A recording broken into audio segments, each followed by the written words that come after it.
thing right now, and that's, of course, election integrity. It seems as though there's been a lack of integrity in this year's election. People are confused, people are dismayed, they don't understand what's going on, there's a total lack of transparency. But there is a problem in the modern day of politics, there's a problem in the modern news cycle, and that issue is memory holing. People are too quick to memory hole what happened just a couple weeks ago, what's been happening over the last couple months, the last year, the last 4 years. Friends, the rig has been in since the start, and the problem is not election fraud. The way we're seeing this election handled since the start is merely a symptom of the problem at hand. It's not the core. The core is the establishment. The core is the powers that be, the globalist entities who have stopped at nothing over the last 4 years to unseat a duly elected president. That is what we are seeing play out. They've mapped this whole thing from the start. They've been scheming and preparing for this exact moment. This moment to just barely sneak by their establishment candidates. And remember, it's not their establishment candidate. It's not just Joe Biden. It's Joe Biden and Supreme Leader Kamala Harris. It's been their intention from the start. And what we're seeing is merely the culmination of 4 years of preparation and hard work from behind the scenes to lead to this exact result. And you know, it shows something great about the American spirit, American resolve, that even considering the power that they hold in almost every aspect of life and industry, we're still taking it to them. But it's time to not memory hole what really happened here. Every single moment has been pre-planned. The media, the tech companies told you what was going to happen before it happened. The tech companies were preparing months ago from stopping the president from prematurely calling this election. They knew that Trump was going to win overwhelmingly, and then as their key votes started to trickle in, they would pass the finish line. Lo and behold, a couple months later, it's the exact same scenario they've been worrying about. Every single element. The media has been complicit as well. It's been 4 years of non-stop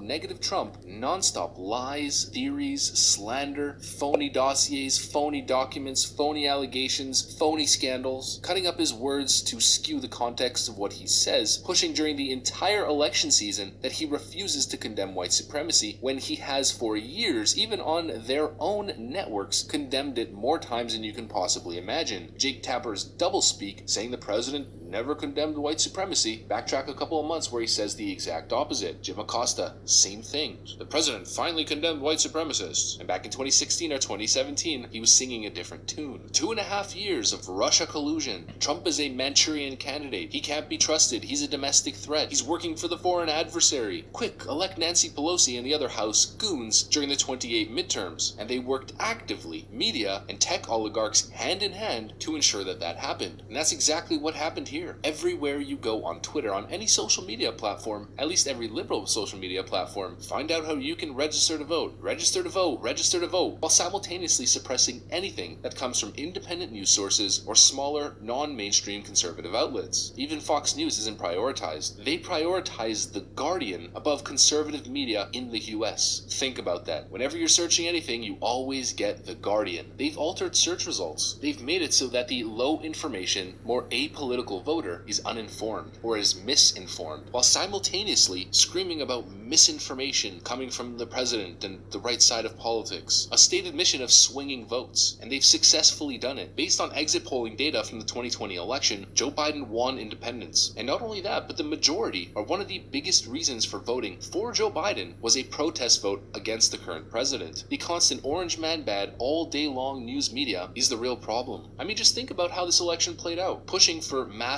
early voting, getting millions and millions and millions of votes out before the last debate, before the massive scandal that dropped involving Joe Biden. An insane spike in Google of "can I change my vote?" while at the same time pushing phony information, illegally obtained information about Donald Trump and his taxes, claiming that he only paid $750 in taxes in 2016 or 2017. In what universe does that ever make sense? It doesn't. Saying that he's $400 million in debt. It's a national security risk. Is he in debt to Deutsche Bank? Pushing Looney Tune theories once again. A real estate businessman in debt. No S, Sherlock. You don't pay for properties with cash. You finance them. You use your money, make money with your money in the meantime to hedge against inflation and pay off your properties over a set period of time. It's called a mortgage. They tried impeaching him over some phony narrative stating that he blackmailed Ukraine, threatening aid to get dirt on Joe Biden. Ironically enough, he didn't do that, and they were trying to investigate what Joe Biden and his son Hunter Biden were doing in Ukraine in the first place, the real national security threat. Fast forward to 1 week out from the election, or about a week and a half, the Biden email scandal drops, and our overlords in Silicon Valley control what we can and can't speak about, once again skewing in the direction of the Democrats. Anything goes, hacked information, phony narratives, Russian disinformation in the Steele dossier, and other stories and other scandals, all targeting towards the president, are permissible. A provably real scandal involving Joe Biden and his family with a laptop that was found can't have that. A total and clear, utter double standard, and the people go with it. 75 million Americans voting for Joe Biden. Millions of Americans willing to look the other way, to step all over American values and American freedom because of one very simple concept: orange man bad. Or at least, that's what they've been led to believe, when that could not be further from the truth. Orange man good. A man with an impeccable foreign policy track record, who pulled the troops home, stopped the endless war racket, fought for freedom of speech and freedom of expression for dissenting viewpoints on the internet, fought for American patriotism and against academic liberalism, which seeks to destroy the entire notion of Western civilization, corrupting the minds of our kids, which is leading to what we're seeing on the streets of Portland. A group which the Democrats and the media have befriended, but a group which will also backstab the Democrats and the media at the first opportunity to do so. Donald Trump, a man who was never called racist ever in his life, but the moment he had political ambitions, he was called every name in the book for 40 years straight. In fact, they're still doing it. Joy Reid is probably on MSNBC as you're watching this video saying exactly that. But he must be an awfully terrible racist to usher in the lowest black unemployment rate, fund black education for 10 years straight, police reform, $500 billion